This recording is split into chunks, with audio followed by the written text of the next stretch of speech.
Hello students, इस video में हम करेंगे डायरेक्टरेट ऑफ एजुकेशन द्वारा प्रोवाइड की गई वर्कशीट नंबर 1 और ये worksheet 8th class English subject की है। 7 सितंबर 2020 के लिए शेड्यूल्ड है। सबसे पहले स्टूडेंट यहाँ पे अपना नाम लिखेगा और यहाँ पे अपनी क्लास टीचर का नाम लिखेगा। 8th क्लास के स्टूडेंट्स के लिए कॉमन वर्कशीट भी है जो मैं ऑलरेडी अपलोड कर चुकी हूँ। Let's see the title of our worksheet. आज की जो वर्कशीट है उसका टाइटल है a poem the ant and the cricket. एक पोएम है आंट और क्रिकेट की। आंट होती है चींटी और क्रिकेट होता है झिंगुर। इंसेक्ट स्टिक टाइप का जो होता है जिसे हम झिंगुर बोलते हैं हिंदी में। वर्कशीट स्टार्ट करने से पहले यहाँ पे कुछ सेंटेंसेस दिए हुए हैं, उनको पढ़ते हैं। Read the sentences given below. नीचे दिए गए सेंटेंसेस को पढ़िए। Tick one option that applies to you. उस ऑप्शन पे टिक करना है जो हम पे लागू होता है। जैसे फर्स्ट सेंटेंस है आई complete my work on time. मैं अपना काम समय पर पूरा करता हूँ। Always, sometimes, never. ऑलवेज यानी कि हमेशा समय पर पूरा करता हूँ, कभी कभार समय पर पूरा करता हूँ और कभी भी नहीं समय पर पूरा करता हूँ। तो जैसे आपकी जो आपको सही लगता है वो आपको करना है, जो आप पे अप्लाई होता है, लागू होता है। जैसे मैंने इस पर ऑलवेज कर दिया। I plan my task and activities. मैं अपने सारे काम और जो एक्टिविटीज़ होते हैं, जो भी मेरी दिनचर्या होती है, जो भी मेरे टास्क होते हैं, काम होते हैं, मैं उन्हें पहले से ही प्लान करता हूँ। तो ऑलवेज, समटाइम्स, नेवर जो आप पे अप्लाई होता है, जैसा आप करते हो उस पर आप टिक करना। When I work I get distracted. जब मैं काम कर रही होती हूँ तो मैं डिस्ट्रैक्ट हो जाती हूँ, मतलब मेरा ध्यान भंग हो जाता है। समटाइम्स, कभी कभार ऐसा हो जाता है कि कोई आ जाता है तो एकदम से माइंड डाइवर्ट हो जाता है, जो दिमाग है वो डिस्ट्रैक्ट हो जाता है। डिस्ट्रैक्ट का मतलब भटक जाता है। This is our worksheet. Given below is a poem about an ant and a cricket. नीचे एक पोएम दी गई है चींटी और क्रिकेट से संबंधित, झिंगुर से रिलेटेड।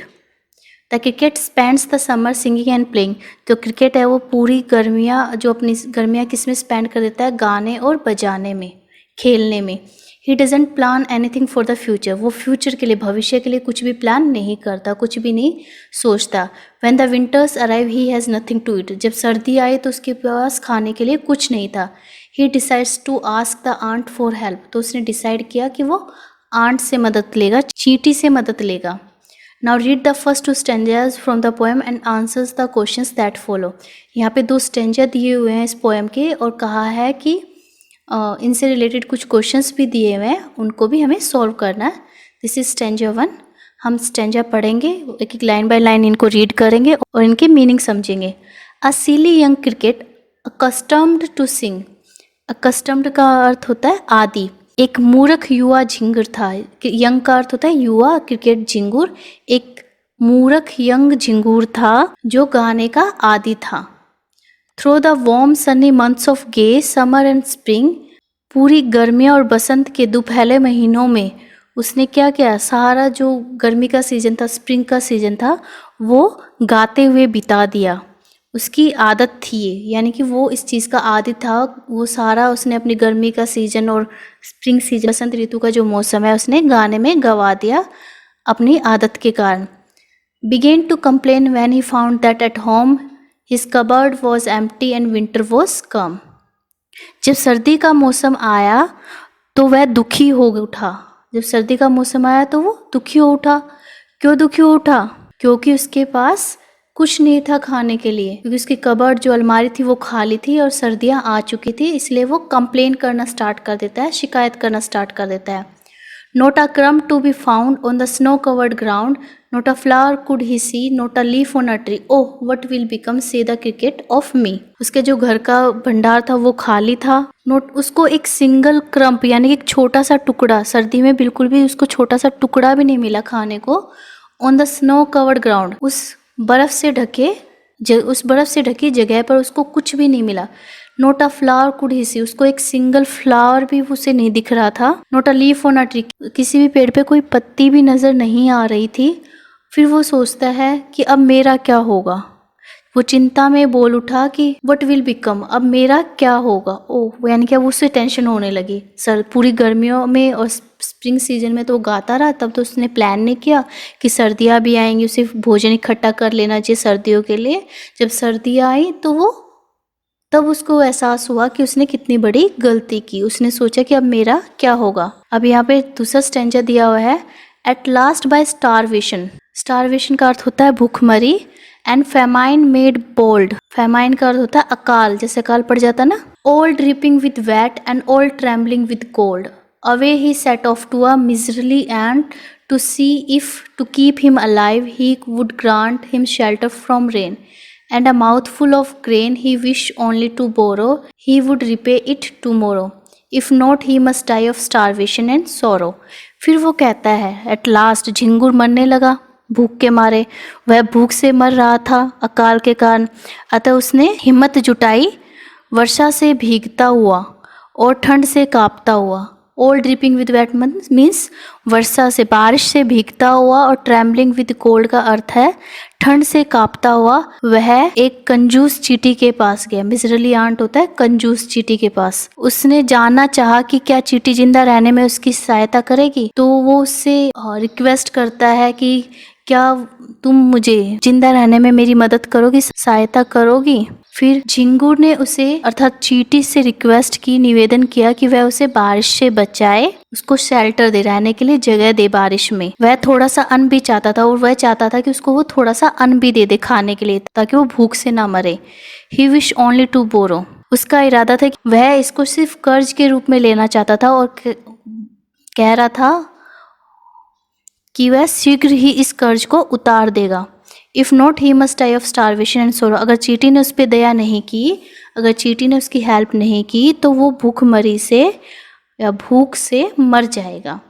तो ये थी झिंगुर और चींटी की पोयम। तो अब इस पोयम में 2 स्टैंजा है। ये पोयम आगे भी है बेटा, वो नेक्स्ट वर्कशीट में मिलेगी आपको। तो यहाँ पे इन 2 स्टैंजा से रिलेटेड क्वेश्चंस दिए हुए हैं। पहला है name the 2 characters in the above stanza. Above stanza में यहाँ पे इन दोनों स्टैंजाज में किन 2 कैरेक्टर्स की बात की गई है, तो एक आंट की बात की गई है और एक क्रिकेट की बात की गई है, झिंगुर की बात कही गई है। दूसरा क्वेश्चन है why did the cricket complain, वो कंप्लेन क्यों करता है, choose the correct option. There was no food in the his cupboard, उसकी जो कबर्ड था उसमें कोई खाना नहीं था। He could not sing and dance, अब वो गा नहीं सकता था, डांस नहीं कर सकता था। He did not like summers, वो उसे समर्स पसंद नहीं थी। तो इस क्वेश्चन का आंसर आएगा ए, क्योंकि उसने कंप्लेन करना कब स्टार्ट किया, when there was no food in his cupboard, जब उसकी कबर्ड में कोई भी खाना नहीं था। यहाँ पे क्वेश्चन नंबर 3 में पूछा है find the 3 words from the first stanza associated with summer and spring. Summer और स्प्रिंग यानी कि ग्रीष्म ऋतु और बसंत ऋतु से रिलेटेड फर्स्ट स्टैंजा में जो भी वर्ड्स है वो हमें लिखने हैं। तो वहाँ पे जो वर्ड्स है वो है वार्म, सनी, मंथ्स ऑफ के। तो ये तीनों ही वर्ड्स वार्म, सनी और मंथ्स ऑफ के समर और स्प्रिंग से रिलेटेड है। नेक्स्ट क्वेश्चन है फाइंड 2 फ्रेजेस और lines from the first stanza associated with the start of winter. पहले स्टैंजा से हमें 2 फ्रेज या 2 लाइनें लिखनी है जो किससे रिलेटेड है, जिससे ये पता चल रहा है कि विंटर स्टार्ट हो चुकी है। Winter was came, snow covered ground, not a leaf on a tree. ये सारी लाइन्स है जिनसे हमें पता चल रहा है, फ्रेजेस हैं कि समझ कि विंटर स्टार्ट हो चुकी है। यहाँ पे भी हम देखते हैं, यहाँ लिखा हुआ देखो winter was came on the snow covered ground, not a flower. ये लाइन भी हो सकती है, not a flower could he see, not a leaf on a tree. तो ये 4 लाइन्स और फ्रेजेस वी कैन से ये हैं जिनसे हमें पता चल रहा है कि विंटर आ गई है। फिर है 5th question what help did the cricket ask for from the aunt.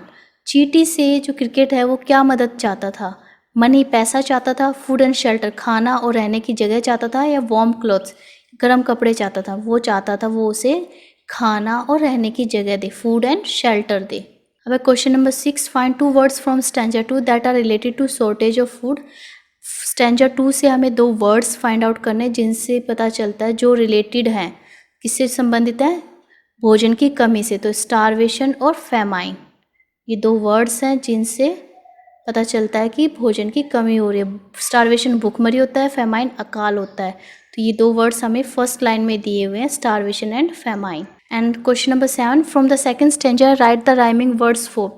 Second stanza से हमें राइमिंग वर्ड्स भी लिखने हैं। 3 वर्ड्स दिए हुए, इनसे रिलेटेड राइमिंग वर्ड्स हमें सेकंड स्टैंजा से लिखने हैं। रेन, रेन का होगा ग्रेन, सेम साउंड आ रही है, रेन ग्रेन। टुमारो का होगा बोरो एंड सोरो। देखो लास्ट में जो वर्ड्स है, जो लेटर्स हैं, लास्ट के जो लेटर्स है वो एक जैसे हैं। बोल्ड कोल्ड, OLD इसमें भी है, OLD इसमें भी। तो प्रोनाउंसिएशन में भी जब हम बोल रहे हैं तो लास्ट के वर्ड्स की सेम साउंड आ रही है, बोल्ड कोल्ड।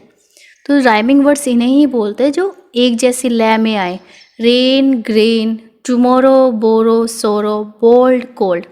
सो ये वर्कशीट आगे कंटिन्यू रहेगी नेक्स्ट वीक। इस आज की वर्कशीट में इतना ही। Thanks for watching this video. Please like share and subscribe my channel. Thank you.